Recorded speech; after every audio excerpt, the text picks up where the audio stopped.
নমস্কার বন্ধুরা, আমার ইচ্ছেগুলোতে স্বাগত জানাই। এখন আমি পাঠ করব রবীন্দ্রনাথ ঠাকুরের ছোট গল্প রবিবারের দ্বিতীয় পর্ব। অনেকক্ষণ তুমি বসে আছো? তা আছি।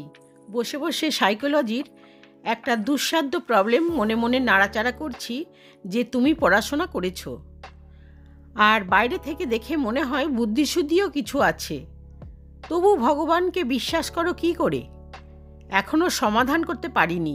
বোধ হয় বারবার তোমার এই ঘরে এসে এই রিসার্চের কাজটা আমাকে সম্পূর্ণ করে নিতে হবে। আবার বুঝি আমার ধর্মকে নিয়ে লাগবে? তার কারণ তোমার ধর্ম যে আমাকে নিয়ে লেগেছে। আমাদের মধ্যে যে বিচ্ছেদ ঘটিয়েছে সেটা মর্মঘাতী। সে আমি ক্ষমা করতে পারিনি। তুমি আমাকে বিয়ে করতে পারো না, যেহেতু তুমি যাকে বিশ্বাস করো আমি তাকে করিনি, বুদ্ধি আছে বলে। কিন্তু তোমাকে বিয়ে করতে আমার তো কোনো বাধা নেই।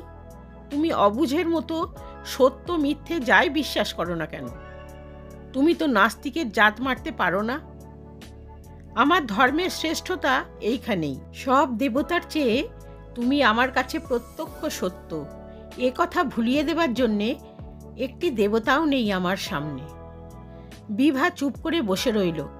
খানিক বাদে অভিক বলে উঠল, তোমার ভগবান কি আমার বাবারই মতো? আমাকে ত্যায্যপুত্র করেছেন? আহ, কি বকছ? অভিক জানে বিয়ে না করবার শক্ত কারণটা কোনখানে। কথাটা বিভাকে দিয়ে বলিয়ে নিতে চায়। বিভা চুপ করে থাকে। জীবনের আরম্ভ থেকে বিভা তার বাবারই মেয়ে সম্পূর্ণরূপে। এত ভালোবাসা, এত ভক্তি সে আর কোনো মানুষকে দিতে পারেনি। তার বাবা সতীশও এই মেয়েটির উপরে তার অজস্র স্নেহ ঢেলে দিয়েছেন। তাই নিয়ে ওর মার মনে একটু ঈর্ষা ছিল। বিভা হাঁস পুষেছিল। তিনি কেবলই খিটখিট করে বলেছিলেন, ওগুলো বড্ড বেশি ক্যাঁক ক্যাঁক করে। বিভা আসমানি রঙের শাড়ি জ্যাকেট করিয়েছিল। মা বলেছিলেন, এ কাপড় বিভার রঙে একটুও মানায় না। বিভা তার মামাতো বোনকে খুব ভালোবাসত। তার বিয়েতে যেতে চাইলেই মা বলে বসলেন সেখানে ম্যালেরিয়া। মায়ের কাছ থেকে পদে পদে বাধা পেয়ে বাপের উপরে বিভার নির্ভর আরও গভীর, আরও মজ্জাগত হয়ে গিয়েছিল।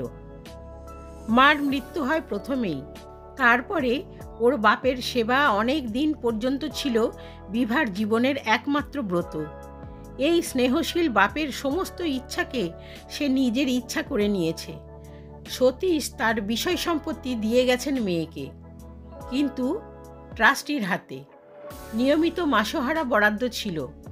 মোট টাকাটা ছিল উপযুক্ত পাত্রের উদ্দেশ্যে বিভার বিবাহের অপেক্ষায়। বাপের আদর্শে এই উপযুক্ত পাত্র কে তা বিভা জানত।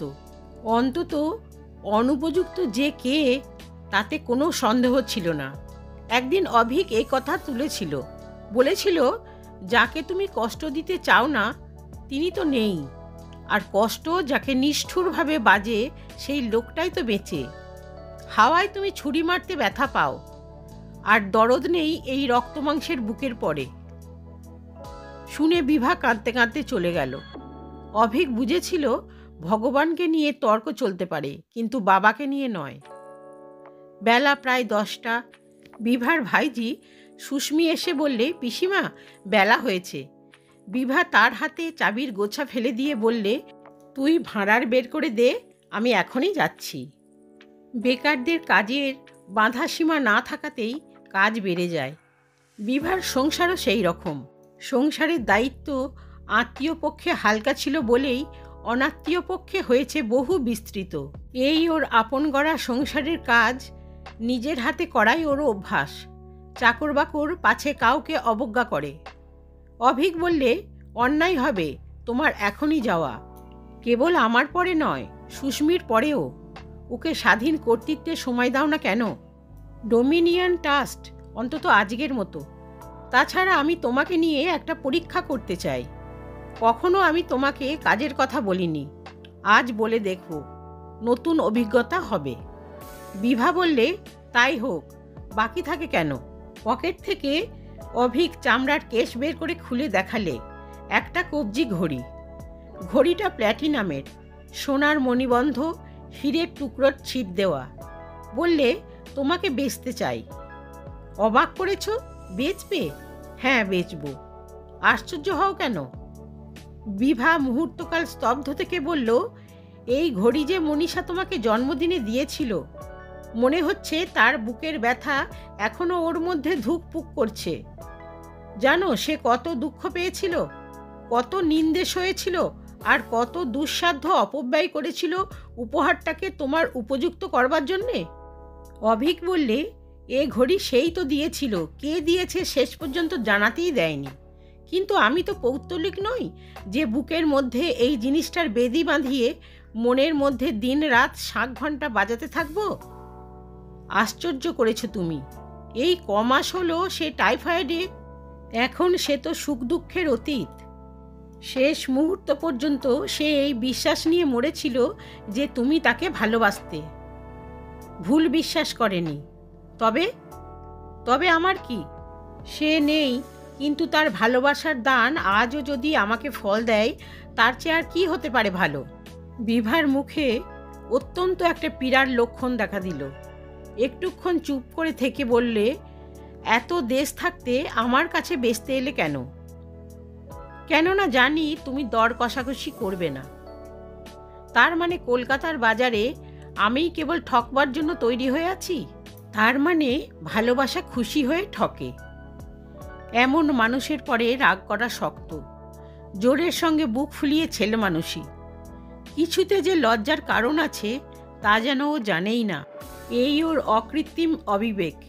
এই যে উচিত অনুচিতের বেড়া অনায়াসে লাফ দিয়ে ডিঙিয়ে চলা, এতেই মেয়েদের স্নেহ ওকে এত করে টানে।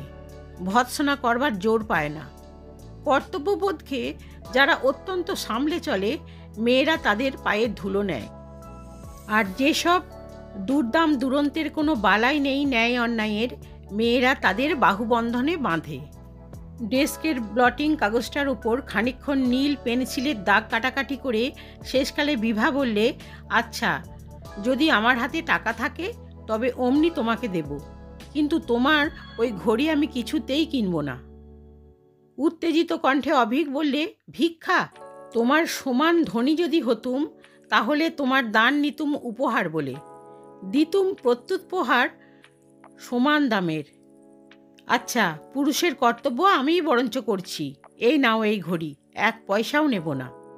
বিভা বললে, মেয়েদের তো নেবারই সম্বন্ধ, তাতে কোনো লজ্জা নেই, তাই বলে এই ঘড়ি নয়।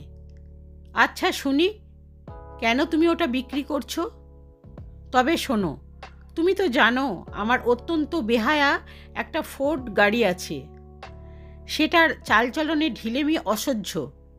কেবল আমি বলি ওর দশম দশা ঠেকিয়ে রেখেছি। 800 টাকা দিলেই ওর বদলে ওর বাপদাদার বয়সী একটা পুরনো স্কাইসলার পাবার আশা আছে।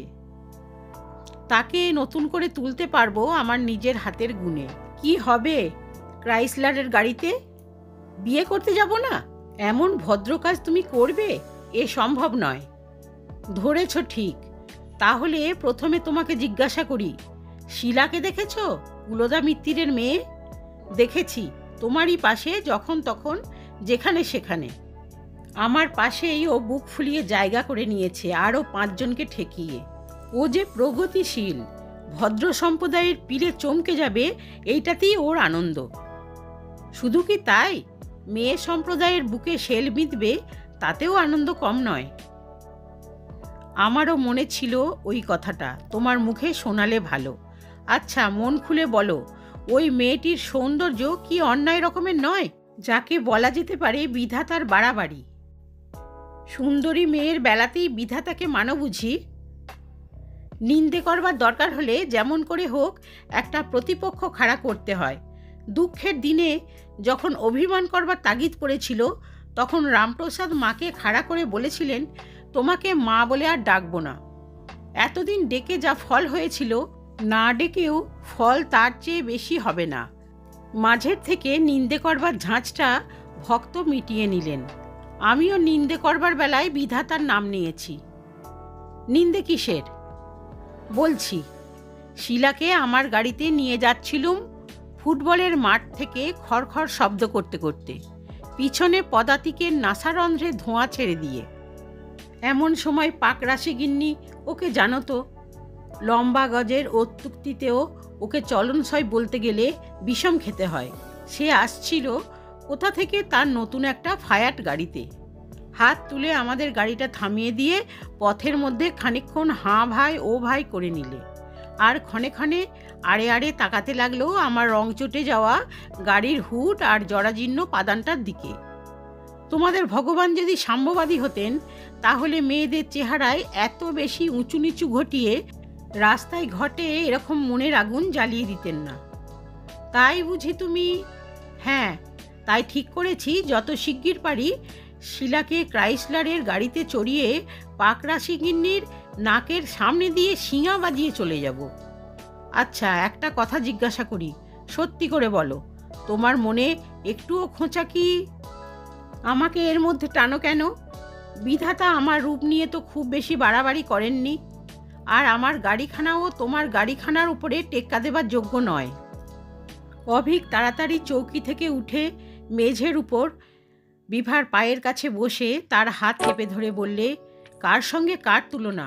আশ্চর্য, তুমি আশ্চর্য। আমি বলছি তুমি আশ্চর্য। আমি তোমাকে দেখি আর আমার ভয় হয় কোন দিন ফস করে মেনে বসবো তোমার ভগবানকে। শেষে কোনো কালে আর আমার পরিত্রাণ থাকবে না। তোমাকে ঈর্ষা আমি কিছুতেই জাগাতে পারলুম না, তো সেটা জানতে দিলে না আমাকে, অথচ তুমি জানো। চুপ করো, আমি কিছু জানি নে, কেবল জানি অদ্ভুত, তুমি অদ্ভুত, সৃষ্টিকর্তার তুমি অট্টহাসি। অভিক বললে, আমাকে তুমি মুখ ফুটে বলবে না, কিন্তু নিশ্চিত বুঝতে পারি শিলা সম্বন্ধে তুমি আমার সাইকোলজি জানতে চাও। ওকে আমার ঘোরতর অভ্যাস হয়ে গেছে। অল্প বয়সে যেমন করে সিগারেট অভ্যাস হয়েছিল, মাথা ঘুরতো তবু ছাড়তুম না, মুখে লাগতো তিতো, মনে লাগতো গর্ব।